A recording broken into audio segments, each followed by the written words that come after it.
And I need you to touch me, Lord. Touch my mind. So we're here now with Lisa Morris, who is the president of the Sacred Heart Apostolate. Lisa, thanks for joining us. So tell us about the mission of the apostolate. So the Sacred Heart Apostolate mission focuses on bringing the heart of Jesus into all individuals, families, parishes, dioceses, and beyond. The scope is endless. It's creating a civilization of love, bringing the heart of Jesus through a simple ceremony, making him king and head of your lives. And how did you get involved in this apostolate? Well, it's kind of a funny story. Gloria Anson, the previous president, who recently passed away about a year ago on actually the eve of the Feast of Christ the King, which was nothing short of miraculous and a hug from heaven. But someone had given me a little handout that said something about the enthronement of the Sacred Heart in 2003. I was on parish council. They handed me this and said, this would be good for our parish. So I thought, okay, set it on my desk. It sat there for a good 6 weeks. I'm cleaning off my desk thinking I've got to get this, call the 800 number, get the brochures, set it out, and check it off my list. So I call the 800 number, and Gloria Anson, the former president, answers. And I was simply asking for brochures, and she's like, oh, this is so much more than just, putting brochures out. She said, I need to come and talk to your parish priest about having a parish mission.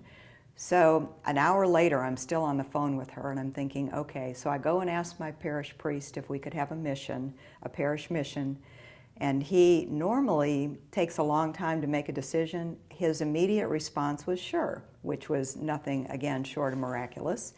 So they, and then he said, not only do we want the parish mission, but I want the school involved. We had a fairly big school. So I go to the principal, and she said, absolutely, we'll get on board with this. So Gloria and Father Gaffney, the Redemptorist priest who facilitates the mission, they came and we did a pre-mission preparation, and then they came for the mission. And what I saw was unbelievable. And so, here I am, 2018, I thought I was going to be putting these things in the narthex and checking it off my list, and, by the grace of God, God had other plans for this, so kind of a long-winded. That's all right. Tell me the fruits of that first mission. Well, so what it's like with parish missions. You don't know if there's going to be 5 or 50 or 100 that show up. So we're waiting. We had done all the preparation, which really was very simple and not a lot of detail. And we were waiting on the steps of the porch of the church, waiting for the people. And 6:45, the mission's supposed to start at 7. We're thinking, who's going to come? Will anybody come? And they started coming in, the cars, and it was a full church. And what was amazing too was what I saw from the back. I was in the back of the church watching, and there was a lot of young families, and they were coming in with the kids with their soccer uniforms and this and that, and it was almost like I could just feel, I could sense the presence of these families. They are so rushed, going from piano lessons to soccer to this to that, and they just were wanting something more, and so and these are the families that did the enthronement. And not to say that all those other things aren't good, all of the piano and everything and rushing and going to these things, but now they had the focus of Jesus as the center. And so that is really what I saw.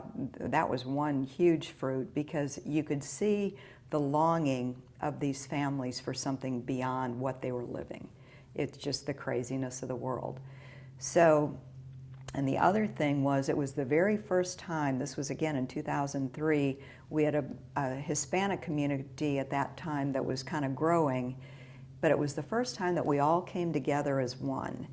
And it just, again, really struck me as how the heart of Jesus transforms all boundaries, all languages, all walks of life to bring his love. And it was the coming together of those two communities that really, it was just so beautiful. It was so beautiful to see. And The enthronements, we had, I think over 200 families sign up to do the enthronement from that one mission. And then since then, the fruits have been, quite a few other parishes in our diocese have had the mission, along with organizations like the Knights of Columbus, Ladies of Charity, the schools, lots of schools, Notre Dame High School, Catholic High. So it just And so spreads. these fruits that you saw from that mission in your own parish, you've seen replicated in many other missions in other parishes too. Yes, absolutely. In fact, one of the priests said, which I thought was so well put, he said, the fruits of he said, this isn't like a flash in the pan. The mission comes and it's gone and there's nothing else. He said this has been a slow, permeating effect that has gone throughout the diocese over, the years, that continues in a very slow, permeating way. Touch me, Lord. Touch my mind, my heart, my life.